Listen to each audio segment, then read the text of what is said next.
Okay, good evening பிள்ளைகள்.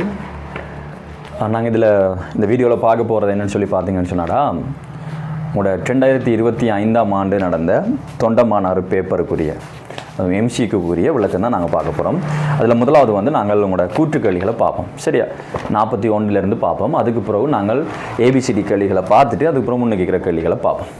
சரியா, okay. பார்த்தீங்கன்னு சொன்னால் நாங்கள் பார்க்க போகிறது 2025ஆம் ஆண்டுக்குரிய தொண்டமானார் பேப்பருக்குரிய விளக்கம் தான் பார்க்க போகிறோம். அதில் உங்களோட 41வது கேள்வியை பாருங்கள் எல்லோரும். 41 எடுத்துக்கொண்டீங்கன்னு சொன்னால் உங்களுக்கு தெரியும், நாங்கள் வளமையாக எங்கள் கிளாஸில் சொல்கிற விஷயம், கிளாஸு நேரடி கிளாஸில் இல்லாத ஆட்களுக்கு தெரிஞ்சிருக்காது என்ன. ஸோ என்னென்னு சொன்னால், நீங்கள் வந்து இந்த கெமிஸ்ட்ரி பேப்பரை வந்து செய்கிறதுக்கு சரியாக நீங்கள் செய்யக்குள்ள முதல்ல வந்து நீங்கள் இந்த கூற்று கேள்விகள் ஏபிசிடி கேள்விகளுக்கு விடைய போடுறது நல்லது. சரியா, அதுக்கு பிறகு வந்து நீங்கள் மற்ற கேள்விகளை செய்கிறது நல்லது. நீங்கள் கடைசி டைமில் இந்த கூட்டு கேள்விகளை செய்ய வலிக்கிட்டீங்கன்னு சொன்னால் என்ன பிரச்சனைன்னு சொன்னால், உங்களுக்கு வந்து என்ன சொல்கிறது, கடைசி நேரத்தில் வந்து நேரம் காணா வரும் என்ன.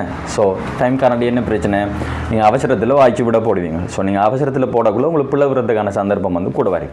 ஸோ அதை நீங்கள் பிடிச்சலாம். ஒரு முதல் 10 கேள்வியை செய்துட்டு அதுக்கப்புறம் கூட்டு கேள்வியை செய்துட்டு அதுக்கப்புறம் ஏபிசிடி கேள்வியை செய்துட்டு அதுக்கப்புறம் மிச்ச கேள்விகளை செய்யலாம். அப்படி செய்யக்குள்ள வந்து பிள்ளைகள் பிளவுறதுக்கான சந்தர்ப்பத்தை வந்து நாங்கள் குறைச்சி கொள்ளலாம். சரியா, ஓகே. சரி, நாங்கள் பார்ப்போம். 41 பாருங்க. கூற்று 1, கல்சியம் கார்பைட் ஆனது நீருடன் தாக்கமடைந்து அசெட்டலின் வாயுவை விடுவிக்கும் என்று சொல்கிறாங்க. உங்களுக்கு தெரியும், இந்த அசெட்டலீன் என்றது வந்து பிள்ளைகள் C++CH, இதான் அசெட்டலீன். ஓகே, இதை நாங்கள் சொல்லுவோம் எதாயின் என்று சொல்லுவோம் என்ன, ETHYNE எதாயின். ஐன் என்று வந்தால் உங்களுக்கு தெரியும் மும்மைப்பிணை பிரிக்கும்.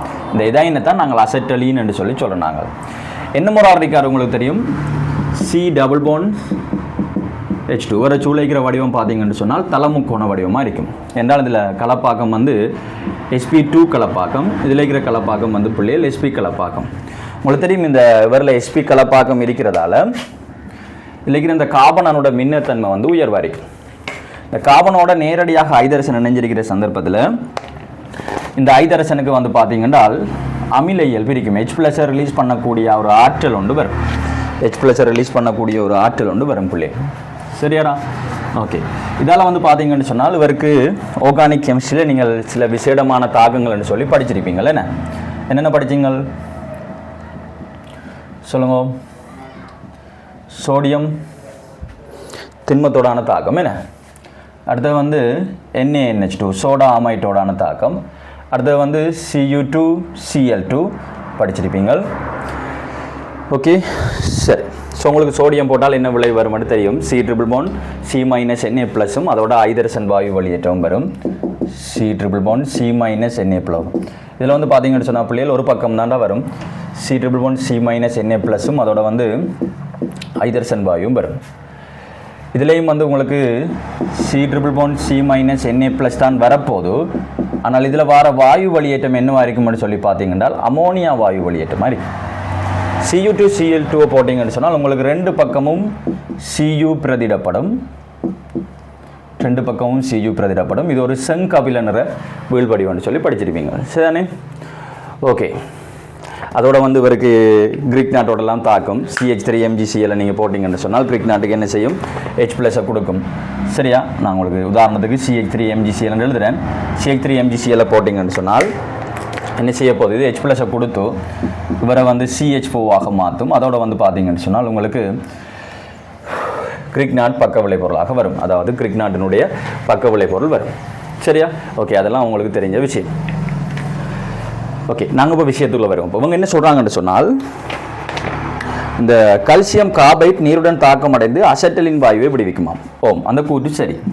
கல்சியம் கார்பைட் CaC2 திண்மத்துக்கு நீங்கள் நீரை சேர்த்து விட்டீங்களாக இருந்தால், H2O சேர்த்தீங்களாக இருந்தால் என்ன வரும், கல்சியம் ஹைட்ரோக்சைட்டும் அதோட எங்களுக்கு C2H2வும் வரும். ஓகே, இது உண்மையிலேயே வந்து பார்த்தீங்கன்னு சொன்னால் பிள்ளைகள் ஒரு புரோப தாக்கம். சில நேரங்களில் இங்கே வந்து வெடித்தல் கூட நடக்கலாம்னு சொல்லுவாங்க. சரிதானே, ஸோ இது ஒரு புரோப தாக்கம். ஸோ பார்த்தீங்கன்னு சொன்னால் அசெட்டலின் வாயுவை விடுவிக்கும்ன்றது சரி. ஸோ முதலாவது கூற்று வந்து எங்களுக்கு சரி என்ன. முதலாவது கூற்று சரி. அடுத்த ரெண்டாவது கூற்று என்ன சொல்கிறாங்க, இது ஒரு புறவெப்ப தாக்கம்னு சொல்கிறாங்க. ஓம், இது ஒரு புறவெப்ப தாக்கம்ன்றது சரி. அப்போ எங்களுக்கு சரி சரி ரெண்டாவது விட தான் வரும். என்றால் முதலாவது கூற்றுக்கும் ரெண்டாவது கூற்றுக்கும் இடையில் தொடர்பு இல்லை. ஸோ உங்களுக்கு முதலாவது அதாவது 41வது கேள்விக்கு பார்த்தீங்கன்னு சொன்னால் சரி சரி ரெண்டாவது விட வரும். ஓகே, யாரும் நோட் பண்ணது அந்த பேமா நோட் பண்ணிக்கொள்ளுங்க.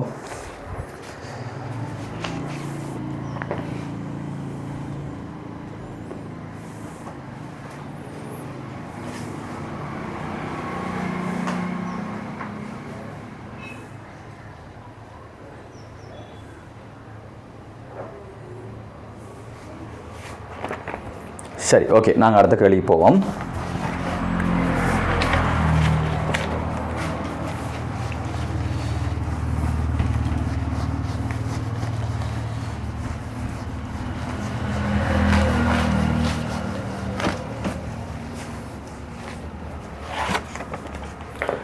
சரி, அப்போ நாங்கள் அடுத்த கேள்வி போவோம். பாருங்கடா, 42வது கேள்வியை பாருங்க. வாயுநிலை தாக்கம் ஒன்றின் தாக்க வீதம் வெப்பநிலை மாற்றமடையாது உள்ள போது மாறிலியாக காணப்படும் என்று சொல்றாங்க.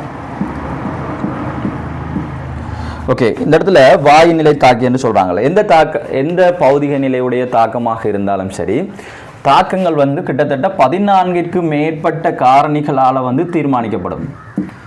14க்கு மேற்பட்ட காரணிகளில் வந்து என்ன செஞ்சிருக்கும் சொன்னால் இவங்கள் தங்கியிருக்கும். சரியா, கிட்டத்தட்ட 14க்கு மேற்பட்ட காரணிகள் உங்களுக்கு தெரியும். என்னது, வெப்பநிலை, சரிவு, அமுக்கம், அடுத்தது பார்த்தீங்கன்றால் ஊக்கி, பௌதிக நிலை, கதிர்வீசல், இப்படி pH, இப்படி வந்து பார்த்தீங்கன்னு சொன்னால் 14க்கு மேற்பட்ட காரணிகளில் தங்கியிருக்கும். ஸோ நாங்கள் வெப்பநிலையை மட்டும் மாறிலியாக வைக்கிறதால அப்படி தானே சொல்கிறாங்க. பாருங்கள், வெப்பநிலையை மாற்றமடையாது உள்ள போது மாறிலியாக காணப்படும். வெப்பநிலையை மட்டும் நாங்கள் மாறாமல் வச்சுக்கொண்டு ஏனைய காரணிகளை மாற்றினால் தாக்க வீதம் மாறும் தானே. ஸோ வெப்பநிலையை மாறாமல் வச்சுக்கொண்டு இருந்தால் எப்போதும் தாக்க வீதம் மாறிலியாக இருக்கும் என்று சொன்னால் அந்த கூற்று பிழை. சரியா, ஓகே. இப்போ நீங்கள் வெப்பநிலையை மாறாமல் வச்சுக்கொண்டு ஒரு ஊக்கியை தான் என்ன செய்யும், தாக்க வீதம் மாறும். ஏன், ஊக்கி என்ன செய்யும், ஒரு தாக்கத்திற்கு ஏவச்சக்தி குறைந்த ஒரு மாற்றுப்பாதையை வழங்குறபடியா எங்களுக்கு அது என்ன செய்யும், தாக்க வீதத்தை கூட்டும். சரியா, ஓகே. இந்த இதில் உங்களுக்கு மிக முக்கியமாக தெரிய வேண்டிய விஷயம் அந்த எங்களோட மோதுகை கொள்கை என்று சொல்லி கைனடிக்ஸில் படிச்சிருப்பீங்க. ஒரு தாக்கம் நடந்து உங்களுக்கு விளைவு உருவாகணுமாக இருந்தால் பிள்ளைகள் ஏயும் பியும் தாக்கி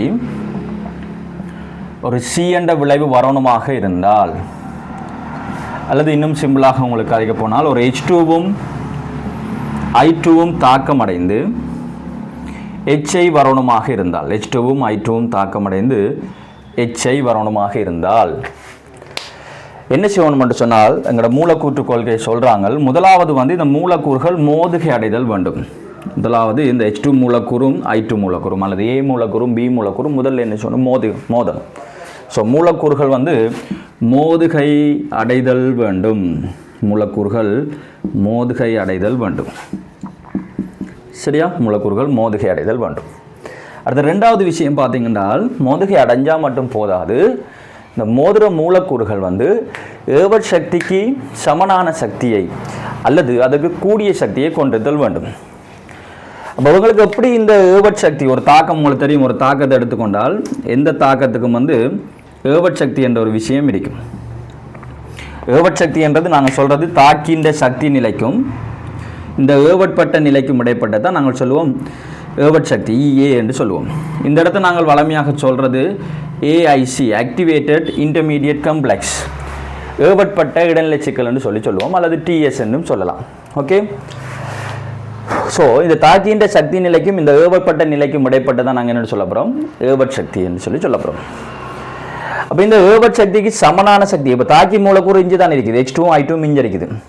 இப்போ அவங்க தாக்கி HIயை கொண்டு வரணுமாக இருந்தால் இந்த இடத்துலேருந்து இந்த தாக்கி மூலக்கூறு இந்த நிலைக்கு போகணும். ஸோ அவங்க அதுக்கு சமனான சக்தியை கொண்டிருக்கணும் அல்லது அதோட கூடிய சக்தியை கொண்டிருக்கணும். அதை விட குறைஞ்சான சக்தியை கொண்டிருந்தால் அவங்களால என்ன செய்யலாது பாருங்க. இப்போ இந்த இடத்துக்கு 100 தேவைண்டா, இந்த இடத்துல ஏவற் சக்தி ஒரு 100 வைப்போம். நாங்கள் உங்களுக்கு உதாரணமாக விளங்குறதுக்காக நான் சொல்கிறேன் 100 கிலோ ஜூல் வைக்கிறேன். ஆனால் வார மூலக்கூறுகள் கொண்டிருக்கிற சக்தி ஒரு 80 வைப்போம். அப்போ என்ன செய்வாங்க, இந்த இடத்துக்கு வந்துட்டு திரும்ப பழைய இடத்துக்கு போயிடும். ஆனால் அவங்கள்ட்ட ஒரு 100 அல்லது 100க்கு மேற்பட்டது 120 இருக்குமாக இருந்தால் என்ன செய்யும்? அப்படியே வாரது இந்த இடத்துக்கு வந்துட்டு இங்கே திரும்ப விளைவை உருவாக்கலாம். சரிதானே? இப்போ ஏவற்பட்ட இடைநிலை சிக்கல் ஏஐசி எல்லாம் விளைவை உருவாக்குமான்னு சொல்லி கேட்டால் இல்லை, விளைவை உருவாக்கலாம். எங்களால் 100% கட்டாயம் விளைவை உருவாக்கும் என்று சொல்ல இயலாது. விளங்குதா? ஆனால் ஏஐசி உருவாகணுமாக இருந்தால், இந்த ஏவப்பட்ட இடைநிலை சிக்கல் உருவாகணுமாக இருந்தால், என்ன ஏவப்பட்ட இடைநிலை சிக்கல் சொன்னால் பிணைப்பு உடைதலுக்கும் பிணைப்பு உருவாவதற்கும் இடைப்பட்ட நிலையை தான் நாங்கள் சொல்ல போகிறோம் இந்த ஏஐசி என்று சொல்ல போகிறோம், ஏவப்பட்ட இடைநிலை சிக்கல் சொல்ல போகிறோம். ஸோ எங்களுக்கு இந்த பிணைப்பு உருவாவதற்கும் உடையறதுக்கும் இடைப்பட்ட நிலை வரணுமாக இருந்தால் அவங்க குறைஞ்சது சக்திக்கு சமனான சக்தி அல்லது அதோட கூடிய சக்தியை வச்சிருக்கோம். விளங்குதா? ஸோ அது இருந்தால் இந்த இடத்துக்கு வருவாங்க. இந்த இடத்துக்கு வந்தால் கட்டாயம் விளைவை உருவாக்கணும் மட்டும் விளைவை உருவாக்கலாம். ஆனால் இந்த இடத்துக்கு வரணுமாக இருந்தால் கட்டாயம் சக்தி சமனான சக்தி அல்லது அதோட கூடிய சக்தியை கொண்டிருக்கணும். ஓகே, இப்போ இந்த மூலக்கூறுகள் மோதக்குள்ள இவங்களுக்கு எப்படி இந்த அழுத்த சக்தி வருது, இந்த சக்திக்கு சமனான சக்தி அல்லது அதோட கூடிய சக்தி எப்படி வருதுன்ற விஷயம் எங்களுக்கு தெரிஞ்சிருக்கும். என்ன நடக்கும்னு சொல்லி பார்த்தீங்கன்னா, இப்போ H2 மூலக்கூறும் I2 மூலக்கூறும் மோதுகை அடையக்குள்ள மூலக்கூறு கிட்ட வர வர என்ன நடக்கும் என்று சொன்னால் அவங்களோட வேகம் படிப்படியாக குறைஞ்சு கொண்டு வரும். என்றால் ஒரு ஆள்ற இலத்திரன் முகில் மற்ற இலத்திரன் முகில தள்ளும், கரு மற்ற கருவை தள்ள வலிக்கணும். ஸோ வர வர அவங்களோட வேகம் என்ன செஞ்சு கொண்டு வரும் பார்த்தீங்கன்னா குறையும். வேகம் என்ன செய்ய போது குறைய போகுது. ஸோ உங்களுக்கு தெரியும் மொத்த சக்தி காக்கப்படும். ஸோ வேகம் குறையிறதால அவங்களோட கைனடிக்கல் எனர்ஜி காஃப் எம்பி வர்க்கம் என்ன இந்த கைனடிக்கல் எனர்ஜி குறையும். ஸோ ஆகையால் அவங்களோட பொட்டென்ஷியல் எனர்ஜி என்ன செய்யும்? கூடும். இவ்வாறு கூடுகின்ற இந்த அழுத்த சக்தி ஏவச்சக்திக்கு சமனாக அல்லது அதோட கூடியதாக இருந்தால் அவங்க விளைவை உருவாக்கக்கூடிய ஒரு சந்தர்ப்பம் இருக்குது. சரியா? ஓகே, அப்போ மூலக்கூறு என்ன சொல்லணும்? முதல்ல மோதணும். அப்படி மோத போகிற மூலக்கூறுகள் அவங்க வார அந்த வேகம், அவங்க கொண்டிருக்கிற அந்த இயக்க சக்தி அந்த அழுத்த சக்திக்கு சமனான சக்தியை பெறுறதுக்கு அல்லது அதோட கூடிய சக்தியை பெறுறதுக்கு அவங்கள்ட்ட அதே பெறுறதுக்கு தேவையான ஒரு இயக்க சக்தி அவங்கள்ட்ட இருக்கணும், அந்த வேகம் அவங்கள்ட்ட இருக்கணும். அப்போ தான் அது குறைஞ்சு குறைஞ்சு குறைஞ்சு அது அழுத்த சக்தியாக மாறும். அப்படி அந்த அழுத்த சக்தியாக மாறக்குள்ள அது இந்த அளவுக்கு சமனாக இருந்தால் அளவு கூடவா இருந்தால் என்ன செய்யலாம்? விளைவை உருவாக்கலாம். ஓகேவா? சரி, இது ரெண்டாவது விஷயம். அடுத்த மூன்றாவது விஷயம் பார்த்தீங்கன்னு சொன்னால் மூலக்கூறுகள் சரியான திசை முகத்தில் சரியான சார்பு திசையில் மோதுகை அடைவோம். அது அழிக்கிறேன் பிள்ளைகள். சரியா? இங்கே பாருங்கள், மேலுக்கு எழுதுவோம். சரியான சார்பு திசையில் மோதுகை அடையணும். சரியான சார்பு திசை அல்லது சரியான திசை முகத்தில் மோதுகை அடையணும் என்று சொன்னால் இப்போ பாருங்க, H2வும் I2வும் இப்படி மோதுகை அடையலாம். H2வும் I2வும் இந்த திசை முகத்தில் ஒரு மோதுகை அடையலாம். அல்லது இங்கே மேல் எழுதுறேன்னு பாருங்க,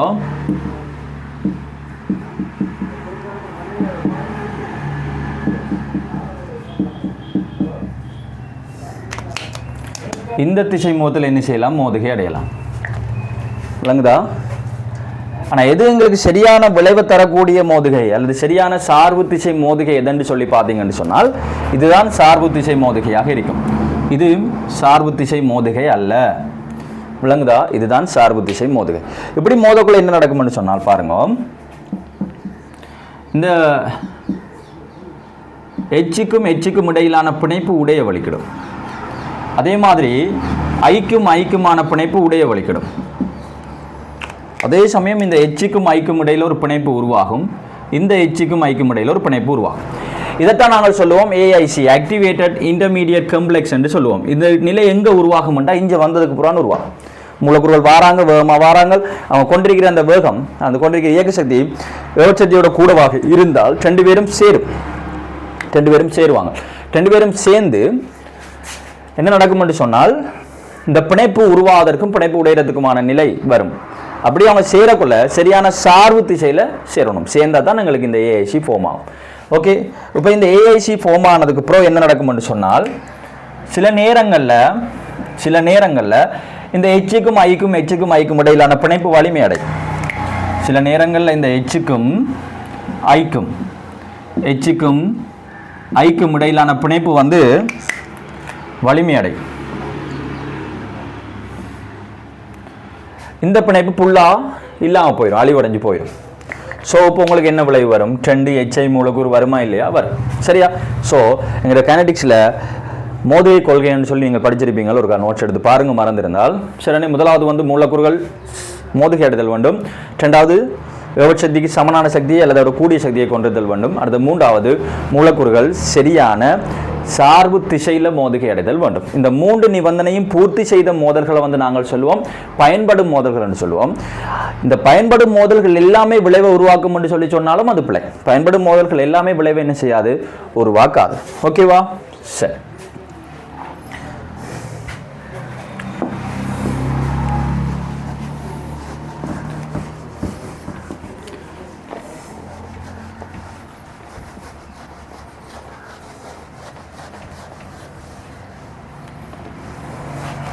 ஓகே, இதில் உங்களுக்கு அடுத்த விஷயம் தெரிய வேண்டியது, இந்த செறிவு வெப்பநிலை அமுக்கத்தோட எப்படி தாக்க விதம் மாற்றமடையுது. ஊக்கி செறிவு வெப்பநிலை ஊக்கியோட எப்படி தாக்க விதம் மாற்றமடையுது. இல்லைன்னா குறிப்பிட்ட நேரத்துக்குள்ளே வந்து எல்லாத்தையும் சொல்ல இயலாத பிள்ளைகள் நான் மேக்சிமம் உங்களை விளங்கக்கூடிய மாதிரி சுருக்கமாக சொல்லிவிடுறேன். சரியா? ஓகே.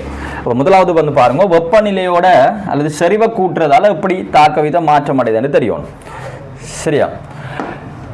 செறிவு அல்லது அமுக்கம் ரெண்டுமே ஒன்று தான். என்னென்னு சொன்னால் நாங்கள் அமுக்கம் கதைக்கிறது வாயுக்களுக்கு தான் கதைப்போம். PV = nRT. ஸோ எங்களுக்கு P = என்னென்று வரப்போது N/V × RT என்று வரப்போது. ஸோ நாங்கள் P = CRT என்று சொல்லலாம். ஸோ உங்களுக்கு வெப்பநிலை மாறாமல் இருந்தால் நாங்கள் சொல்லலாம் அமுக்கம் சரிவுக்கு நேர் சமன். ஸோ நீங்கள் அமுக்கத்தை கூட்டுறீங்கண்டா மறைமுகமாக சரிவை கூட்டுறீங்க. ஸோ அமுக்கம் சரிவு ரெண்டுமே ஒரே மாதிரி தான் வரப்போகுது. அப்போ சரிவை கூட்டினால் அமுக்கத்தை கூட்டினால் உங்களுக்கு தெரியும், இந்த C = நாங்கள் என்னென்னு சொல்லலாம் N/V என்ன. ஆனால் உங்களுக்கு தெரியும் என்னன்றது மூலக்கூறுகளின் எண்ணிக்கைகள் அவகாதரோ மாறலை. இது ஒரு மாறாத பெறுமதி. ஸோ நான் சொல்லலாம் நேரடியாக செறிவு மூலக்கூறுகள் எண்ணிக்கைக்கு நேரம் சொல்லலாமா இல்லையா? சொல்லலாம் என்ன. ஓகே. அப்போ நீங்கள் செறிவை கூட்டுறீங்கண்டா என்ன நடக்க போதுன்றால் மூலக்கூறுகள் எண்ணிக்கை கூட போகுது பிள்ளைகள். செறிவை நீங்கள் கூட்டுறீங்கன்னு சொன்னால் மூலக்கூறுகள் எண்ணிக்கை வந்து உங்களுக்கு கூடும்டா. மறைமுக கூட போகிறது மூலக்கூறுகள் எண்ணிக்கை. ஸோ மூலக்கூறுகள் எண்ணிக்கை கூடுறதால் என்ன நடக்கும்டா, முதலாவது விஷயம் இந்த மூலக்கூறுகளுக்கு இடையிலான மோதுகைகள் எண்ணிக்கை பின்னம் கூடும். மூலக்கூறுகளுக்கு இடையிலான மோதல்களின் அளவு எண்ணிக்கை பின்னம் ரெண்டுமே கூட போகுது. அடுத்த ரெண்டாவது விஷயம் பார்த்தீங்கன்னு சொன்னால் பயன்படும் மோதல் இல்லை பிள்ளைகள், சார்நிலை மோதல். சார்நிலை மோதல்கள எண்ணிக்கை கூடுமா? சார்நிலை மோதல்கள எண்ணிக்கை அதிகரிக்கும். ஆல்ரெடி உங்களுக்கு 100 மோதுகை நடக்கக்குள்ள 20 மோதுகைகள் வந்து சார்நிலை மோதல்களாக இருந்தால் இப்போ 200 மோதுகைகள் நடக்கும் போது சார்நிலை மோதல்கள் 40ஆக காணப்படும். அதாவது இந்த பின்னம் வந்து மாறாது. எண்ணிக்கை கூடும் ஆனால் பின்னம் ஒரு மாறிலி. எண்ணிக்கை கூடும் ஆனால் பின்னம் ஒரு மாறிலி. அடுத்த மூன்றாவது விஷயம், ஏவட் சக்திக்கு சமனான சக்தியை உடைய மூலக்கூறுகள் எண்ணிக்கைக்கு என்ன நடக்கும், பின்னத்துக்கு என்ன நடக்கும் என்ற விஷயம் எங்களுக்கு தெரியணும். இதுக்கு தான் நாங்கள் இந்த மேக்ஸ்வெல் போல்ட்ஸ்மேன் கதிப்பரம்பல் வலையை பயன்படுத்தி இலகுவாக விளங்கிக் கொள்ளலாம். சரியா? ஓகே. உங்களுக்கு தெரியும் இந்த மேக்ஸ்வெல் போல்ட்ஸ்மேன் கதிப்பரம்பல் வலையை நாங்கள் கதிக்கும் பயன்படுத்தலாம், சக்திக்கும் பயன்படுத்தலாம். இந்த இடத்துல நீங்கள் மூலக்கூறுகள் எண்ணிக்கையை போட்டு வரைவு கீர்னீங்களாக இருந்தால் உங்களுக்கு தெரியும் இந்த வலையின் பரப்பு வந்து மூலக்கூறுகள் எண்ணிக்கையை தரும். ஸோ நீங்கள் ஆரம்பத்தில் கீறக்குள்ள C1 சரிவுக்கு வரைவு இப்படி வரும். சரியாடா? C1 சரிவுக்கு வந்து உங்களுக்கு வரைவு இப்படி வரப்போகுது. இதுதான் C1. இப்போ நீங்கள் சரிவை கூட்டுறீங்க. அப்போ சரிவை கூட்டினா வளையிற பரப்பு என்ன செய்யணும்? கூடும்.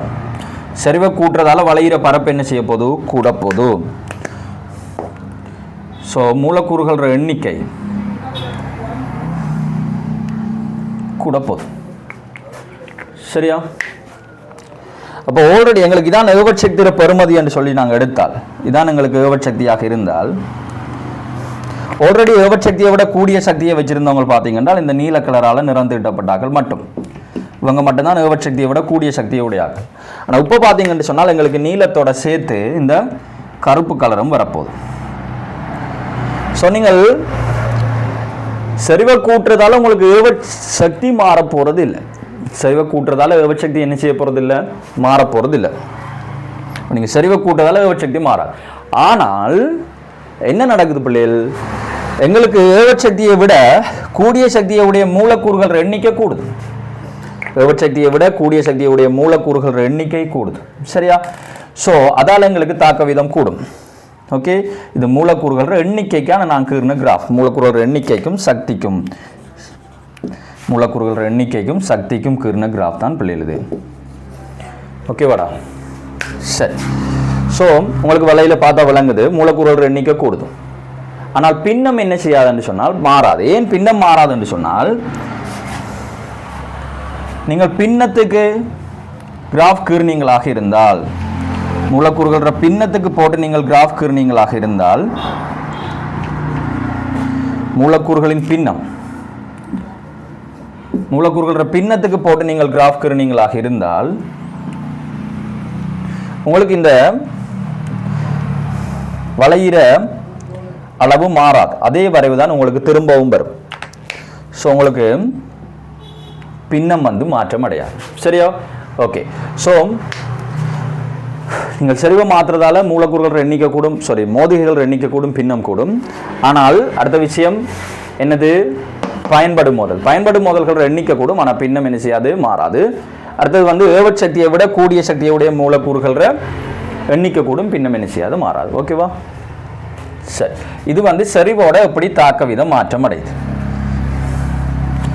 செறிவோட எப்படி தாக்க விதம் மாற்றம் அடையுது என்ற விஷயம் தான் இது. அடுத்த விஷயம் நாங்கள் பார்ப்போம், இந்த வெப்பநிலையோட எப்படி தாக்க விதம் மாற்றம் அடையுதுன்னு பார்ப்போம். ஓகே. அடுத்தது வெப்பநிலையோட எப்படி தாக்க விதம் மாற்றம் அடையுதுன்னு பார்ப்போம்.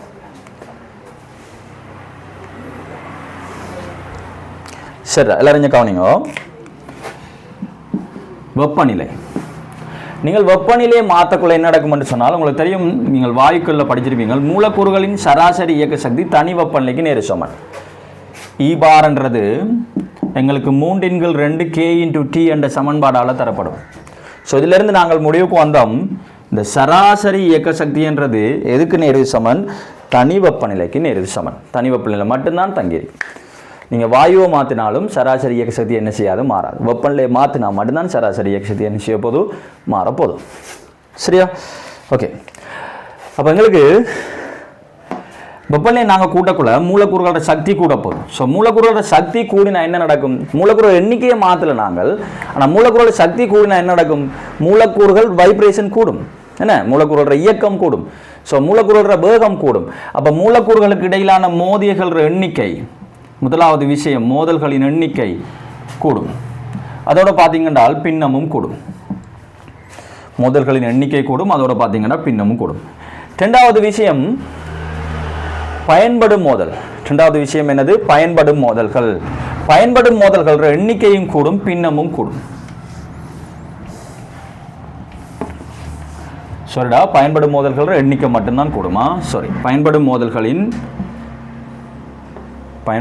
இல்லை பிள்ளைகள், சார்நிலை மோதல்கள். சாரி, சார்நிலை மோதல்கள். சார்நிலை மோதல்களின் எண்ணிக்கை கூடும், பின்னம் மாறாது. சார்நிலை மோதல்களின் எண்ணிக்கை கூடும், பின்னம் மாறாது. ஓகே. அடுத்த மூன்றாவது விஷயம்டா, ஏவற் சக்தியை விட கூடிய சக்தியை உடைய மூலக்கூறுகள் எண்ணிக்கையும் கூடும், பின்னமும் கூடும். ஏவற் சக்தியை விட கூடிய சக்தியை உடைய மூலக்கூறுகளின் எண்ணிக்கையும் கூடும், பின்னமும் கூடும். இதுக்கு நாங்கள் மேக்ஸ்வெல் போல்ட்ஸ்மேன் கதிப்பரம்பல் வலையை வச்சு அழகாக கதைக்கலாம். உங்களுக்கு தெரியும், இந்த வலையிற பரப்பு வந்து மூலக்கூறுகளோட எண்ணிக்கையை தரும். இந்த இடத்துல நீங்கள் எண்ணிக்கை போடலாம் அல்லது பின்னம் போடலாம். இந்த இடத்துல நீங்கள் போட போகிறது சக்தி. ஓகே. நீங்கள் இப்போ ஒரு T1 வெப்பநிலைக்கு கீறீங்க. இதுதான் T1 வெப்பநிலையோட எடுங்க. இதுதான் T1 வெப்பநிலைக்குரிய கிராஃப். இதான் ஒரு தாக்கத்தின் ஏவற் சக்தி, ஒரு குறிப்பிட்ட பெறுமதி ஒன்றைக்கு வைப்போம். அப்போ ஆல்ரெடி ஏவற் சக்தியை விட கூடிய சக்தியுடைய இந்த மூலக்கூறுகள எண்ணிக்கை அல்லது பின்னம் இந்த கருப்பு கலரால் நிறந்துட்டு வரப்போகுது. உங்களுக்கு தெரியும், நீங்கள் வெப்பநிலையை மாற்றுறதால வளையிற பரப்பு மாறக்கூடாது. ஆனால் சராசரி கதியாக இருக்கட்டும் அல்லது சீபாராக இருக்கட்டும் அல்லது உங்களோட உச்ச நிகழ்தவு கதியாக இருக்கட்டும், எல்லாமே என்னத்துக்கு நேரு சமன்? தனி வெப்பநிலைக்கு நேரு சமனாக இருக்க போகுது. எல்லாமே எதுக்கு நேரு சமனாக இருக்கும்? தனி வெப்பநிலைக்கு நேரு சமனாக இருக்கும். விளங்குதா? ஸோ வெப்பநிலை கூட்டினால் கட்டாயம் மூலக்கூறுகள கதி சக்தி கூடின பக்கம் வரைவு நகரும். ஸோ உங்களுக்கு வரைவு எந்த பக்கம் நகரப்போகுதுன்னு சொல்லி பார்த்தீங்கன்னு சொன்னால் சக்தி கூடின பக்கம் நகரும். இந்த பக்கம் நகரப்போது, சக்தி கூடின பக்கம் நகரப்போது. ஸோ இந்த பக்கம் நகர்றபடியால் இப்போ பார்த்தீங்கன்னா ஏவற் சக்தியை விட கூடிய சக்தியை உடையாக்கள் கருப்போட சேர்த்து என்னவும் வரப்போது? நீளமும் வரப்போகுது. விளங்குதா? ஸோ நீங்கள் வெப்பநிலையை கூட்டுறதால ஏவற் சக்தியை விட கூடிய சக்தியை உடைய மூலக்கூறுகள் எண்ணிக்கையும் கூடும், பின்னமும் கூடும். சரியா? ஓகே. அடுத்த விஷயம் வந்து பார்த்தீங்கன்னு சொன்னாடா ஊக்கியோட எப்படி மாற்றம் அடைதுன்ற விஷயம் உங்களுக்கு தெரிஞ்சிருக்கணும். சரியா? ஓகே.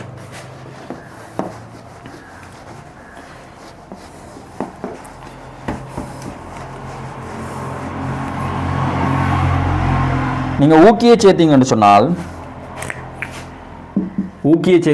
ஊக்கி ஒரு தாக்கத்தின் ஏவற் சக்தியை என்ன செய்ய போது குறைக்க போகுது. விளங்குதா? அதோட பல்லின ஊக்கல்ல பார்த்தீங்கன்னு சொன்னால் அந்த பல்லின ஊக்கல்ல வந்து அநேகமாக டீத்தொகுதி மூலங்கள் பங்கேற்கும். இந்த டீத்தொகுதி மூலங்கள் தாக்கி மூலக்கூறுகளை தன் மேற்பரப்பில் புறத்துறிஞ்சி தாக்கம் நடக்க வைக்கும். சரிண்ணே? அப்போ இந்த டைமில் என்ன நடக்கும்னு சொன்னால் மோதிகைகள எண்ணிக்கை பின்னம் கூடும். மோதிகைகளின் எண்ணிக்கை பின்னம் வந்து கூட போகுது. அடுத்த ரெண்டாவது விஷயம் சார்நிலை மோதல்கள். சார்நிலை மோதல்கள எண்ணிக்கையும் கூடும்டா, பின்னமும் கூடும். மூன்றாவது விஷயம் பார்த்தீங்கன்னா இந்த ஏவற் சக்தியை விட கூடிய சக்தியுடைய மூலக்கூறுகள எண்ணிக்கை பின்னம் ரெண்டுமே கூடும். எப்படின்னு பார்த்தீங்கன்னா அதே மேக்ஸ்வெல் போல்ட்ஸ்மேன் கதிப்பரம்பல் வலையை வச்சு நாங்கள் கதைக்கலாம். ஓகே, இதில் வந்து மூலக்கூறுகள் எண்ணிக்கையும் போடலாம், நீங்கள் பின்னமும் போடலாம். இதில் வந்து நீங்கள் போட போகிறது சக்தி. இப்போ இதுக்கு நீங்கள் பார்த்தீங்கன்னு சொன்னால் இப்போ ஆல்ரெடி இருந்த தாக்கத்தின் ஏவற் சக்தி வந்து ஏ ரெண்டு வைப்போம். அப்போ ஆல்ரெடி ஏவற் சக்தியை விட கூடிய சக்தியுடைய மூலக்கூறுகள எண்ணிக்கை பின்னம், அந்த மூலக்கூறுகள் வந்து இந்த கருப்பு கலரால் நிறந்திட்டப்பட்டாங்க. இப்போ ஊக்கி என்ன செஞ்சது? ஊக்கி வந்து ஏவற் சக்தியை குறைச்சிட்டு, ஏன்னா ஒரு ஏவற் சக்தி குறைந்த ஒரு மாற்றுப்பாதையை வழங்கிட்டு. அப்போ உதாரணமாக ஆல்ரெடி இப்போ 100 கிலோ ஜூலில் இருந்த ஏவற் சக்தி இப்போ அதோட குறைய ஒரு 80 கிலோ ஜூலுக்கு வந்துட்டு வைப்போம். இப்போ 100ல் இருந்தது குறைஞ்சி பிள்ளைகள் 80க்கு வந்துட்டு வைப்போம். 80 இஞ்சலானே போகணும். ஸோ இப்போ ஏவற் சக்தியை விட கூடிய சக்தியுடைய ஆக்கள் உங்களுக்கு இந்த கருப்போட சேர்த்து சிவப்பும் வரும். ஸோ ஏவற் சக்தியை விட கூடிய சக்தியுடைய மூலக்கூறுகள் எண்ணிக்கையும் கூடும், பின்னமும் கூடும். சொல்கிற விஷயம் விளங்குதா? ஓகே. ஸோ நீங்கள் செறிவை மாற்றினீங்கன்னு சொன்னால் மூலக்கூறுகள் எண்ணிக்கை பின்னம் கூடும், அதாவது எதிர மோதிகைகள. அடுத்து வந்து சார்நிலை மோதல்கள எண்ணிக்கை கூடும், பின்னம் மாறாது. அடுத்த ஏவற் சக்தியை விட கூடிய சக்தியுடைய மூலக்கூறுகள் எண்ணிக்கை கூடும், பின்னம் மாறாது. அடுத்த வெப்பநிலை கூடினீங்கன்னு சொன்னால் மோதிகைகள எண்ணிக்கை பின்னம் கூடும், சார்நிலை மோதல்களின் எண்ணிக்கை பின்னம் மாறாது. ஏவற் சக்தியை விட கூடிய சக்தியுடைய மூலக்கூறுகள் எண்ணிக்கையும் கூடும், பின்னம் கூடும். ஊக்கியை சேர்த்தீங்கன்னு சொன்னால் மூன்றுக்குமே எண்ணிக்கையும் கூடும், பின்னம் கூடும். ஓகேவா? சரி, நாங்கள் இப்போ ரெண்டாவது கூட்டை வாசிப்போம். இப்போ ரெண்டாவது கூட்டு என்ன சொல்கிறாங்க பாருங்க. மாறா வெப்பநிலை தாக்கி மூலக்கூறுகளுக்கு இடையிலான மோதிகையை போல் தாக்கத்தின் போதுமான சக்தியுடைய தாக்கி மூலக்கூறுகளின் பின்னமும் மாறிலியாக காணப்படும். இப்போ தான் உங்களுக்கு தெரியும் வெப்பநிலையில் மட்டும்தான் தாக்க விதம் தங்கியிருக்குமா? என்ன சொல்கிறாங்க? போதுமான சக்தியுடைய தாக்கி மூலக்கூறுகளின் பின்னமும் மாறிலியாக காணப்படும். மாறா வெப்பநிலையில் தாக்கி மூலக்கூறுகளுக்கு இடையிலான மோதிகையை போல் தாக்கத்துக்கு போதுமான சக்தியை உடைய தாக்கி மூலக்கூறுகளின் பின்னமும் மாறிலியாக காணப்படும் என்று சொல்கிறாங்க. அது பிள்ளைதானே பிள்ளைகள்? விளங்குதா? தாக்க வீதம்ன்றது வெப்பநிலையில் மட்டும் என்ன செய்யாது, தங்கி இருக்காது. வெப்பநிலையோட சேர்த்து மேலும் பல காரணிகளில் தங்கி இருக்கும். ஸோ உங்களுக்கு இதுக்குடா பிழை 5வது விடைக்கு நீங்கள் போகலாம். சரிதானே? ஸோ உங்களோட 42வது கேள்விக்கு பார்த்தீங்கன்னு சொன்னால் பிழை நீங்கள் 5வது விடைக்கு போகலாம். சரியோ? ஓகே. அடுத்து நாங்கள் 43வது கேள்விக்கு வருவோம். இந்த 43வது கேள்வி எடுத்துக்கொண்டீங்கன்னு சொன்னால் இந்த 43வது கேள்வி எந்த பகுதிக்குள்ளே வந்தீங்கன்றால் கேசஸ் என்ற பாடத்தில் வந்திருக்கேன். அதுலேயும் உங்களோட அமுக்கப்படுதன்மை காரணி செட்ன்றதில் வந்திருக்கேன். ஓகே, நாங்கள் ஒரு இந்த தியரியை கதைச்சிட்டு கேள்வியை பார்ப்போம். சின்ன விஷயம் எல்லாரும் கவனிங்க. அமுக்கப்படுதன்மை காரணி செட் என்றது மிகவும் முக்கியமான ஒரு விஷயம். இது 2019க்கு பிறகு தான் மிகவும் அதிக அளவில் கேள்விகளில் வர ஒரு விஷயமாக இருக்குது. சரியான இந்த அமுக்கப்படுதன்மை காரணி செட்ன்றது பார்த்தீங்கன்னு சொன்னால் PV/nRT எனும் சமன்பாடால் தரப்படும். ஒரு லட்சிய வாயுக்கு உங்களுக்கு தெரியும் எந்த வெப்பநிலையாக இருந்தாலும் சரி, எந்த அமுக்கமாக இருந்தாலும் சரி, PV/nRT ஒரு லட்சிய வாயுக்கு எந்த வெப்பநிலையாக இருந்தாலும் சரி, எந்த அமுக்கமாக இருந்தாலும் சரி, PV/nRT என்று சொல்லுவோம் நாங்கள். சரியா? ஓகே.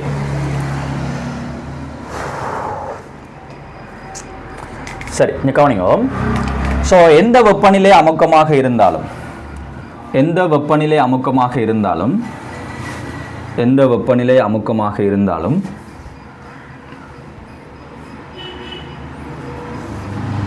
இது அமுக்கம், இது அமுக்கப்படுதன்மை காரணி செட்.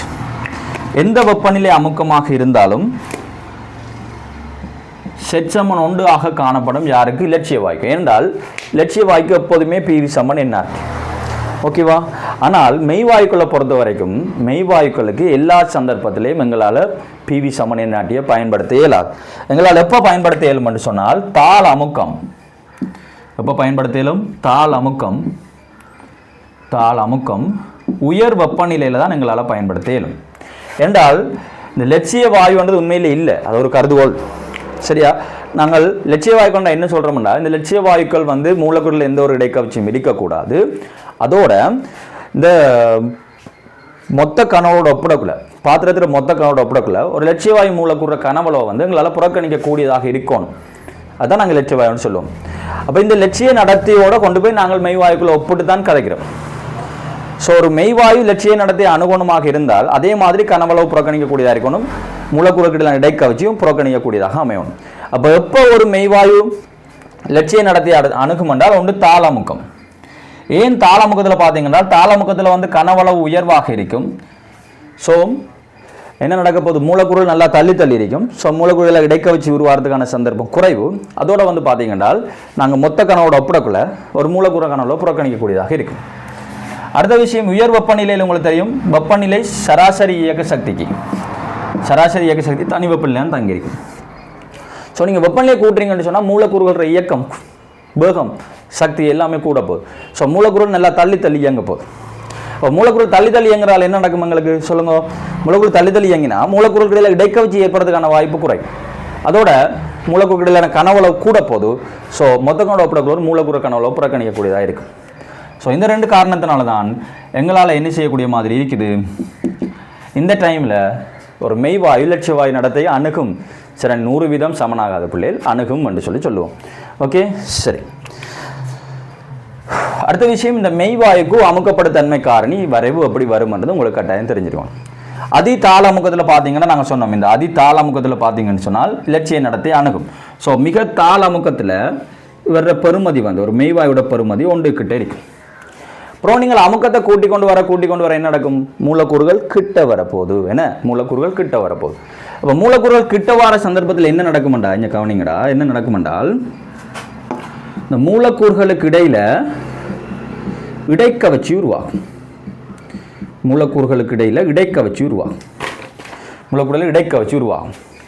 ஸோ என்ன நடக்கும்னு சொன்னால் இது நாங்கள் ரியல் கேஸை கதைக்கிறோம். ரியல் வாயு இங்கே ஐடியல் ரீக்கெட். சரிண்ணே, ஒரு மெய்வாயுவில் அந்த மெய்வாயு நினைச்ச மாதிரி போய் இந்த பாத்திரத்தில் சுவரில் என்ன செய்யலாது? மோத இயலாது. ஸோ அதால் என்ன நடக்கும்னா இவரில் ஒரு அமுக்க வீழ்ச்சி ஒன்று இருக்கும். ஸோ நீங்கள் பி ஐடியல் எடுத்துக்கொண்டீங்கன்றால் ஒரு லட்சிய வாயுட உருவாக்குற அமுக்கத்தை விட ஒரு மெய்வாயு உருவாக்குற அமுக்கம் வந்து குறைவாக இருக்கும். ஒரு லட்சிய வாயு உருவாக்குற அமுக்கத்தை விட ஒரு மெய்வாயு உருவாக்குற அமுக்கம் குறைவாக இருக்கும். ஸோ நாங்கள் இப்போ மெய்வாயுக்கு செட்டை போட்டு பார்த்தோம்னு சொன்னால் அதுக்கும் என்ன வரப்போகுது? அதில் பிவி பெருக்கமோவ ஆர்டி என்று வரப்போகுது, என்ஆர்டி என்று வரப்போகுது. ஓகே, சரி.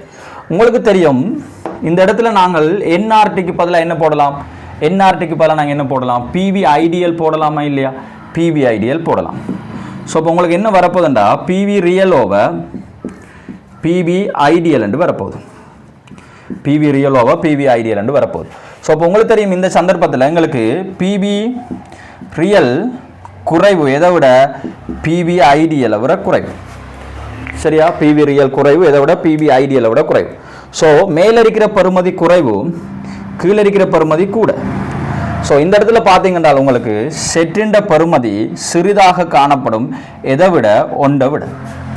இதைத்தான் நாங்கள் சொல்லுவோம் என்னென்றால் எதிர்விலகல் என்று சொல்லுவோம். என்னென்னு சொல்லுவோம்? இதை நாங்கள் எதிர்விலகல் என்று சொல்லுவோம். ஸோ ஒரு குறிப்பிட்ட அளவான அமுக்கம் வரைக்கும் நீங்கள் அமுக்கத்தை கூட்டி கொண்டு போகல எதிர்விலகல் காணப்படும். என்ன காணப்படும்? எதிர்விலகல். இப்படியே நீங்கள் அமுக்கத்தை கூட்டி கொண்டு போகல, நீங்கள் அமுக்கத்தை கூட்டி கொண்டு போகல என்ன நடக்கும் என்றால் இந்த மூலக்கூறுகளுக்கு இடையில தள்ளுகை ஏற்பட வலிக்கிடும். இந்த மூலக்கூறுகளுக்கு இடையில தள்ளுகை ஏற்பட்ட என்ன பிரச்சனை? இப்போ பாருங்க, அதே மெய்வாயுவை தான் நாங்கள் எடுத்து கதைக்கப்புறம் இப்போ இந்த மெய்வாயு மூலக்கூறுல என்ன நடக்க போனால் மூலக்கூறுகளுக்கு இடையில தள்ளுகை நடக்க போகுது. இப்போ தள்ளுகை நடக்கிறதால என்ன நடக்கும்? பின்னாளிக்கிற மூலக்கூறுகள் முன்னாளிக்கிற மூலக்கூறை தள்ள போகுது. ஸோ இந்த இடத்துல பார்த்தீங்கன்றால் தான் நினைக்கிறத விட வேகமாக வந்து மோதுவார். ஸோ உருவாக்குற அமுக்கம் கூடவா இருக்கும். ஸோ இந்த இடத்துல வந்து பிள்ளைகள் ஒரு ஐடியல் உருவாக்குன்ற அமுக்கத்தை விட ஒரு ரியல் வாயு உருவாக்குற அமுக்கம் வந்து கூடவாக இருக்க போகுது. அப்போ இப்போ பார்த்தீங்கன்னு சொன்னால் உங்களுக்கு மேலரிக்கிற பருமதி கூடவாகவும் கீழரிக்கிற பருமதி சிறிதாகவும் வரப்போகுது. ஸோ இப்போ உங்களுக்கு இந்த இடத்துல செற்ற பருமதி எப்படி வரும்? ஒன்றை விட கூடவாக வரும். செற்ற பருமதி எப்படி வரும்டா? ஒன்றை விட கூடவாக வரும். சரியானே? ஸோ இதைத்தான் நாங்கள் சொல்லுவோம் என்னென்றால் நேர்விலகல் என்று சொல்லுவோம். இதை நாங்கள் என்ன சொல்லுவோம்? நேர்விலகல். இதைத்தான் நாங்கள் சொல்கிறது நேர்விலகல். இதை நாங்கள் சொல்லுவோம் எதிர்விலகல் என்று சொல்லுவோம். அப்போ நேர்விலகலில் வந்து பார்த்தீங்கன்னா மூலக்கூறுகளில் தள்ளுகை காணப்படும். எதிர்விலகலில் பார்த்தீங்கன்னா மூலக்கூறுகளில் கவர்ச்சி காணப்படும். சரியா? ஓகே. அடுத்த விஷயம் வந்து இந்த இடத்துல வந்து பார்த்தீங்கன்னு சொன்னால் இந்த இடத்துல வந்து ஒரு மெய்வாயு திரும்பவும் செட்டு ஒன்று கிட்ட வருது. ஆனால் இந்த இடத்துல இந்த மெய்வாயு லட்சிய நடத்தையை அணுகுமான்னு சொல்லி கேட்டால், இந்த இடத்துல மெய்வாயுக்கு இலட்சிய நடத்தை இருக்கான்னு சொல்லி கேட்டால் இல்லை. ஏன் இந்த இடத்துல ஒரு இலட்சிய நடத்தை அணுக மாட்டார்ன்னு சொல்லி சொன்னால் இந்த இடத்துல அமுக்கம் வந்து உயர்வாக இருக்க போது. உங்களுக்கு தெரியும் தாள அமுக்கத்தில் தான் மெய்வாயுக்கு இலட்சிய நடத்தை அணுகும். ஸோ உயர் அமுக்கமாக இருக்கிறபடியால் இந்த இடத்துல இலட்சிய பண்பை என்ன செய்யாது? காட்டாது. யாரு மெய்வாயு லட்சிய பண்பை என்ன செய்யாது? காட்டாது. இல்லைங்கிட்டா? சரி. அப்போ இந்த இடத்துல என்ன நடக்குதுன்னு சொல்லி பார்த்தீங்கன்னா இந்த இடத்துல இருந்த இடைக்கவர்ச்சி தள்ளுகையாக மாறுது. ஒரு இடைக்கவர்ச்சி தள்ளுகையாக மாறுற ஒரு கணம் தான் அது. இடைக்கவர்ச்சி அவ்வளோ இல்லாமல் போய் திரும்ப ஒரு தள்ளுகை உருவாகிற கணம். விளங்குதா? உண்மையிலே அந்த இடத்துல இடைக்கவர்ச்சி இல்லைன்னு நாங்கள் சொல்லலாம். ஆனால் அதில் இலட்சிய பண்பை காட்டாது. சரியானே? ஓகே. ஒரு இடைக்கவர்ச்சி வந்து இருக்கிற இடைக்கவர்ச்சி வந்து இல்லாமல் போய் தள்ளுகையாக மாறுகின்ற ஒரு கணம். சரி, இவ்வளவுதான் உங்களோட அமுக்கப்படுத்தன்மை காரணி குறி சொல்ல வேண்டிய விஷயம். சரி, பார்ப்போம். இப்போ கேள்வியை பார்ப்போம். அமுக்கப்படுத்தன்மை காரணி செட் பிவிங்கள் என்ஆர்டி ஆனது உயர் அமுக்கத்தில் ஒன்றை அணுகும். முதல்ல வந்து இந்த கேள்வியில் வந்து இது எந்த வாயு என்று அவங்க சொல்லலாம். ஒன்று லட்சிய வாயுவா மெய்வாயுன்ற ஒரு விஷயம் சொல்லியிருக்கணும். சரியா? ஓகே. ஸோ சொல்லாதால நாங்கள் பிள்ளைன்னு தான் எடுக்கணும். இப்போ மெய்வாயுவாக இருந்தால் ஓகே, ஆனது உயர் அமுக்கத்தில் ஒன்றை அணுகும் அப்படியும் பிள்ளை. நீங்கள் மெய்வாயு வந்து பார்த்தாலும் பிள்ளை இல்லைன்னு சொல்லுங்க. உயர் அமுக்கத்தில் ஒன்றை அணுகும்னு சொல்கிறாங்க. உயர் அமுக்கத்திலே ஒன்று கிட்ட வரும். இப்போ தாள அமுக்கத்தில் ஒன்றுக்கு வரும். ஸோ அதை நீங்கள் மெய்வாண்டு எடுத்தாலும் பிள்ளை. அடுத்தது கட்டாயம் இது என்னென்னு சொல்லணும்? எந்த வாயு ஒன்று சொல்லணும்? அதை பற்றி ஒன்றுமே சொல்லலை. அடுத்த ரெண்டாவது பாருங்க, மூலக்கூற்றிடை கவர்ச்சி விசை உயர் அமுக்கத்தில் உயர்வாக காணப்படும். இப்போ உங்களுக்கு தெரியும் அதிதாள அமுக்கத்தில் வந்து செற்ற பெறுமதி ஒன்றுன்னு சொல்கிறோம். ஏன்? அதிதாள அமுக்கத்தில் இடைக்கவர்ச்சி குறைவு. அப்புறம் என்ன நடக்குது? நீங்கள் மூலக்கூறுகளை நெருக்கி கொண்டு வரக்கலாம், அமுக்கத்தை கூட்டி கொண்டு வரக்கலாம், இடைக்கவர்ச்சி உருவாகுது. அப்புறம் இன்னும் நீங்கள் அமுக்கத்தை கூட்டினால் என்ன நடக்குது? தள்ளுக வருது. இது யாருக்கு? மெய்வாயுக்கும். ஸோ முதல்ல இது மெய்வாயுவா லட்சிய வாயுவான்னு சொல்லிக்கணும். இப்போ இலட்சிய வாயு வந்தால் நீங்கள் என்னதான் அமுக்கத்தை மாற்றினாலும் இடைக்கவர்ச்சி இல்லை. எந்த அமுக்கத்திலையும் இடைக்கவர்ச்சி இல்லை. யாருக்கு? இலட்சிய வாயு. அந்த விஷயம் அவங்க சொல்லலை. அடுத்த விஷயம் பார்த்தீங்கன்னு சொன்னால் இப்போ நாங்கள் இதை மெய்வாயுன்னு எடுத்தாலும் மெய்வாயுக்கு இப்போ அதி உயர் அமுக்கம் என்று சொல்லக்குள்ள நாங்கள் இஞ்சாலிக்கிற ஏரியாவுக்கு கருதலாம் தானே. இப்போ இஞ்சாலிக்கிற ஏரியாவில் என்ன இருக்க போகுது? தள்ளுக இருக்க போகுது. விளங்குதா? இந்த ஏரியாக்குள்ளே தான் கவர்ச்சி இருக்க போகுது. ஆனால் அவங்க அதுக்கு பிள்ளை சரி கொடுத்தவங்க நினைக்கிறேன். ஆனால் வந்து என்னை பொறுத்த வரைக்கும் இதுக்கு பிள்ளை 5வது விட தான் பிள்ளைகள் நான் சொல்லுவேன். சரியா? ஓகே.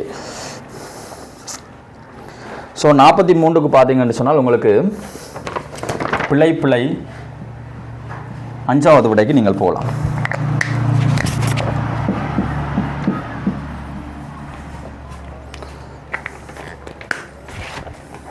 சரி, யார் நோட் பண்ணுறதா இருந்தால் நோட் பண்ணிக்கொள்ளுங்க.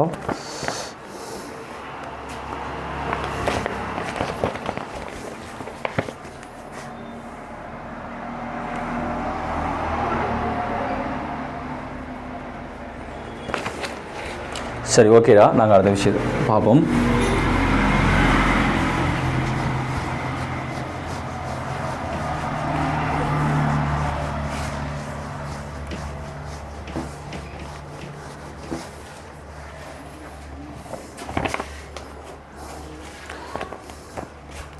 சரி, பாருங்க. 44வது கேள்வி வந்து கொதிநிலைக்குள்ளே போகிறாங்க. சரியா? இது கூட ரிசோர்ஸ் புக்கில் போட்ட விஷயத்தை அப்படியே தூக்கி போட்டிருக்காங்க. சரி, உங்களுக்கு தெரியும் இந்த யாராக இருந்தாலும் சரி, ஆர்கானிக் கம்பவுண்டாக இருந்தாலும் சரி, இன்ஆர்கானிக் கம்பவுண்டாக இருந்தாலும் சரி, இவங்கள்ட்ட இந்த கொதிநிலை என்ற விஷயம், பாயிலிங் பாயிண்ட் அல்லது மெல்டிங் பாயிண்ட். இந்த உருகுநிலை கொதிநிலை என்ற விஷயம் என்னத்தில் தங்கியிருக்கும் பார்த்தீங்கன்னு சொன்னால் உங்களுக்கு தெரியும், நாங்கள் இந்த இடைக்கவச்சிகளை வந்து ரெண்டாக பிரிக்கலாம். ஒன்று முதலான இடைக்கவச்சி என்று சொல்லுவோம். என்ன முதலான இடைக்கவச்சி. அடுத்து வந்து பார்த்தீங்கன்னு சொன்னால் பிள்ளைகள் துணையான இடைக்கவச்சி. இந்த முதலான இடைக்கவச்சியை பொறுத்த வரைக்கும் நாங்கள் பிரதானமாக என்னென்ன விஷயம் பார்த்து நாங்கள் ஒன்று பங்கிட்டு வலு பிணைப்பு, அடுத்தது அயன் பிணைப்பு, அடுத்து வந்து பார்த்தீங்கன்னு சொன்னால் ஈதல் பிணைப்பு, அடுத்து வந்து பார்த்தீங்கன்னு சொன்னால் உலோக பிணைப்பு. துணையான இடைக்கவச்சியை பொறுத்த வரைக்கும் நிறைய இடைக்கவச்சிகள் நாங்கள் படிச்சிருக்கோம். இந்த முனைவற்ற மூலக்கூறு இடையில் காணப்படுறது லண்டன் கலை விஷயம் என்று படிச்சிருப்பீங்கள். முனைவுள்ள மூலக்கூறுகளுக்கு இடையில் காணப்படுறது டிபி இருமுனை இடைக்கவச்சி. அடுத்து இந்த இருமுனை இடைக்கவச்சி ஒரு வலிமை கூடின இடைக்கவச்சியாக இருந்தால் அதை நாங்கள் சொல்லுவோம் ஐதரசன் பிணைப்பு என்று சொல்லுவோம். அடுத்த விஷயம் இருமுனைவு தூண்டிய இருமுனைவு, இருமுனைவு தூண்டிய இருமுனைவு. அடுத்தது அயன் தூண்டிய இருமுனைவு. இப்படி சொல்லிக்கொண்டு போகலாம். இந்த உருகுநிலை கொதிநிலை எல்லாம் எதில் தங்கியிருக்கும் என்று பார்த்தீங்கன்னா இந்த துணையான இடைக்கவச்சியில் தான் தங்கியிருக்கும். முதலான இடைக்கவச்சியில் உருகுநிலை கொதிநிலை என்ன செய்யாது, தங்காது. சரியா? சில ராட்சத பங்கிட்டு வலு சாலகங்களில் மட்டும் பார்த்தீங்கன்னா நாங்கள் பங்கிட்டு வலு பிணைப்புகளை உடைக்க வேண்டி வரும். இப்போ அயன் சேர்வையில் நாங்கள் உருக்கக்குள்ள அயன் பிணைப்பு உடைக்க வேண்டி வரும். மற்றபடி எளிய பங்கிட்டு வலு மூலக்கூறுகளில் நாங்கள் இந்த உருகுநிலை கொதிநிலை என்று சொல்லி கதைக்கிற விஷயம்லாம் எங்கே தங்கியிருக்கப்போன்னு சொன்னால் துணையான இடைக்கவச்சியில் தான் தங்கியிருக்கும். பொதுவாக நாங்கள் துணையான இடைக்கவச்சியை பொறுத்த வரைக்கும் லண்டன் போஸை விட டிபிக்கு கூட, அதை விட ஐதரசன் பிணைப்புக்கு வலிமை கூடன்னு சொல்லி சொல்லுவோம். சரியா? சில நேரங்களில் வந்து விதி விலக்குகளும் காணப்படும். சார் மூலக்கூறு திணிவு உயர்வார சந்தர்ப்பத்தில் வந்து லண்டன் போஸ் வந்து ஆதிக்கம் செலுத்தக்கூடியதாக இருக்கும். சரியா? ஸோ நாங்கள் எல்லாத்தையும் கதைக்கிறது எங்களுக்கு நேரம் இல்லை. நாங்கள் இந்த கேள்வியை பார்ப்போம். இல்லை இப்போ என்ன சொல்கிறாங்கண்ணா பாருங்க, புரோப்பனலின் கொதிநிலை புரோப்பனோனின் கொதிநிலையிலும் குறைவானது. புரோப்பனல் இது வந்து கார்பனைல் கம்பவுண்ட். உங்களுக்கு தெரியும் கார்பனைல் சேர்வைகள்ன்றது இந்த CO கார்பனை கொண்டார்கள். இதை நாங்கள் கார்பனைல் கார்பன் சொல்லி சொல்லுவோம். இதில் எங்களுக்கு ரெண்டு பக்கமும் ஆர் கூட்டம் வந்தால் அதை நாங்கள் கீட்டோன் என்று சொல்லி சொல்லுவோம்.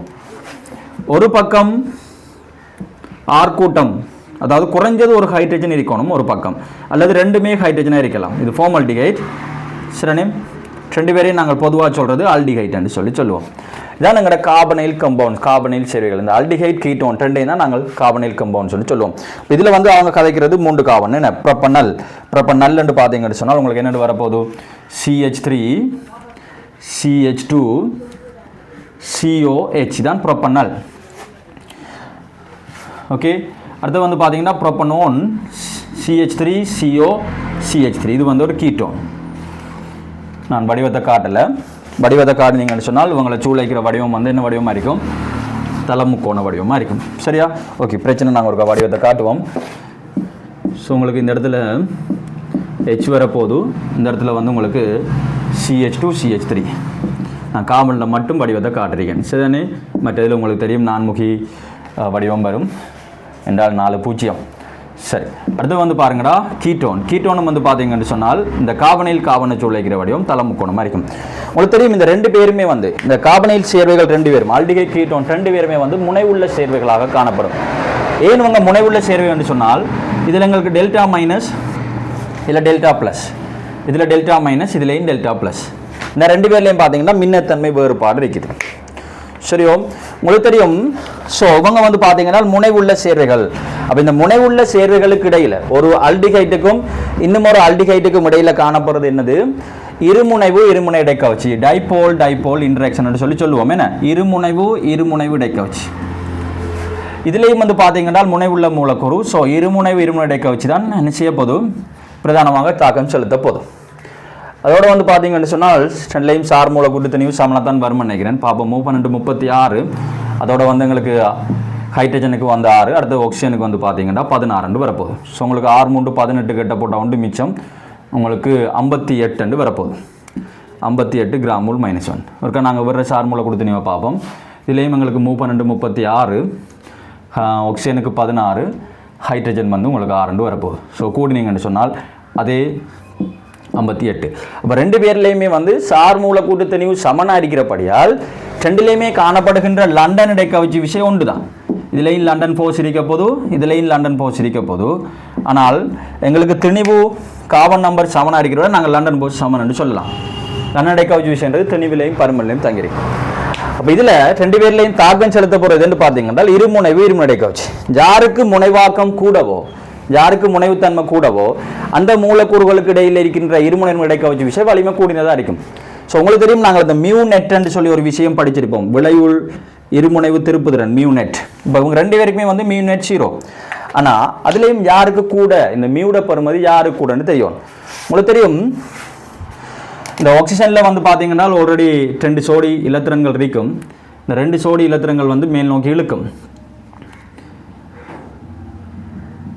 சரியோ, அதோட ஆக்சிஜன் மின்னத்தன்மை கூடினது, இதுவும் மேல் நோக்கி இழுக்க போதும். அதோட உங்களுக்கு தெரியும், இந்த ஆர் கூட்டங்கள் இலத்திரன் என்ன செய்யும், தள்ளி கொடுக்கும். ஹைட்ரஜன் தள்ளி கொடுக்கும். ஆனால் ஹைட்ரஜன் தள்ளி கொடுக்கறத விட ஆர் கூட்டங்கள் தள்ளி கொடுக்குற அளவு கூட. இப்போ இங்கே பார்த்தீங்கன்னா 2 பக்கமுமே வந்து என்னது, ஆர் கூட்டம், 2மே CH3. இப்போ உங்களுக்கு உதாரணமாக விளங்குறதுக்கு ஒரு ஹைட்ரஜன் 7 தள்ளி கொடுக்குன்னு வைப்போம். சாரி, CH3 CH2 7 தள்ளி கொடுக்குது. ஆனால் ஒரு ஹைட்ரஜன் 2 தான் தள்ளி கொடுக்குன்னு வைப்போம். விளங்குதா? இங்கே CH3 கூட்டம் 5 தள்ளி கொடுக்குன்னு வைப்போம். ஸோ தள்ளி கொடுக்குற அளவு இங்கே மொத்தமாக 10, இங்கே வந்து பார்த்தீங்கன்னா 9 தான் வரப்போகுது. ஸோ இப்போ இங்கே அல்டிஹைட்டை விட ஒப்படக்குள்ள கீட்டோனில் வந்து இலத்திரன்களை தள்ளி கொடுக்குற அளவு, இந்த ஆர் கூட்டங்கள் இலத்திரன்களை தள்ளி கொடுக்குற அளவு வந்து கூட. அதால் வந்து பார்த்தீங்கன்னா எங்கே இந்த விளைவுள் இருமுனைவு திருப்புதிறன் கூடவாக இருக்குமென்று சொல்லி எடுத்தீங்கன்னு சொன்னால், எங்கே இந்த விளைவுள் இருமுனைவு திருப்புதிறன் கூடவாக இருக்குமென்னு சொல்லி பார்த்தீங்கன்னு சொன்னால், அல்டிஹைட்டை விட கீட்டோனில் தான் கூடவாக இருக்கும். கீட்டோனில் தான் இந்த மேல் நோக்கிய விளைவுள் இருமுனைவு திருப்புதிறன் கூடவாக இருக்குது. சரியோ, ஸோ விளைவில் இருமுனை திருப்புதிறன் எங்கே கூடவோ அங்கே தான் துணையான இடைக்க வச்சு கூட. இப்போ துணையான இடைக்க வச்சு கூடினா என்ன நடக்கும், கொதிநிலை கூடும். சரிதானே? ஓகே. ஸோ இப்போ என்ன சொல்ல போகிறீங்களா அந்த கேள்வி கூட பாருங்க. புரோப்பனலின் கொதிநிலை, புரோப்பனோனின் கொதிநிலம் குறைவானது என்றது புரோப்பனல் ஆல்டிஹைட் கொதிநிலை கீட்டோனோட குறைவுன்னு சொல்கிறாங்க. ஸோ எங்களுக்கு முதலாவது கூட்டு சரி. என்னப்பா முதலாவது கூட்டு எங்களுக்கு சரி. அடுத்த ரெண்டாவது என்ன சொல்கிறாங்க பாருங்க. புரோப்பனல் இனதும் புரோப்பனோன் இனதும் மூலர் திணிவுகள் சமன். மூலர் திணிவுகள் சமன். ஆனால் ரீசன் அதா, கொதிநிலை கூட வரதுக்கு ரீசன் அதா இல்லை.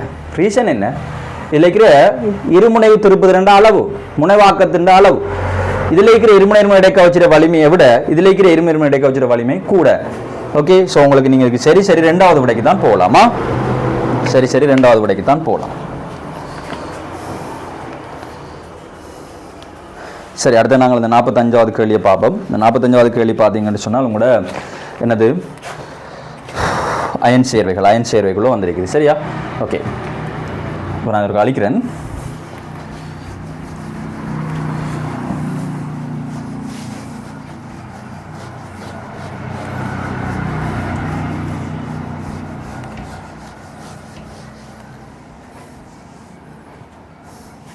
சரி, அப்போ கவனிங்க, உங்களோட எத்தனாவது எம்சிக்கு நாங்கள் இப்போ பார்க்கணும், 45வது எம்சிக்கு பார்க்கணும். என்ன சரி, இந்த 45வது எம்சிக்கு எதுக்குள்ளே வந்திருக்கேன், நான் ஒரு தியரியை வச்சுட்டு கேள்வி செய்வோம். பார்த்தீங்கன்னு சொன்னால் அயன் சேர்வைகள். என்ன அயன் சேர்வைகள்? ஓகே, இங்கே கவனிங்க, உண்மையிலே ஒரு அயன் சேர்வை எடுத்துக்கொண்டால் அயன் சேர்வை வந்து 100% அதில் அயன்கள் தான் இருக்கணும். ப்ளஸ்ஸும் மைனஸுக்கும் இடையில் காணப்படுகின்ற ஒரு இந்த நிலைமையின் இடைக்க வச்சு தான் நாங்கள் சொல்ல போகிறோம் என்னது அயன் பிணைப்புன்னு சொல்லுவோம். ஆனால் பங்கிட்டு பிணைப்புன்றது அப்படி இல்லை பிள்ளை. பங்கிட்டு பிணைப்பில் பார்த்தீங்கன்னா ஒழுக்குகள மேற்பொருந்தே நடக்கும். அதே சமயம் ஒரு சோடி இலத்திரன்கள் சிறப்பிடிக்கப்படும் என்று சொல்லி நீங்கள் படித்த நீங்கள். சரியா? ஓகே. இப்போ இந்த அயன் பிணைப்பை பொறுத்த வரைக்கும்டா உண்மையிலே இது 100% ஒரு அயன் பிணைப்பாக இருக்காது, அயன் சேர்வை இருக்கா. என்ன நடக்கும் என்றால் இந்த கற்றையன் இந்த அன்னை என்ற இலத்திரன் முகில தண்ட பக்கம் இழுக்கும். இவர் இந்த இலத்திரன் முகில தண்ட பக்கம் இழுக்கிற செயற்பாடு நாங்கள் சொல்லுவோம் கற்றையன் முனைவாக்கும், கற்றையன் அன்னையனை முனைவாக்கும் என்று சொல்லி சொல்லுவோம். அதே சமயம் இந்த அன்னையன் இலத்திரன் முகில் என்ன நடக்கும் என்றால் சற்று கற்றையனை நோக்கி வளையும்.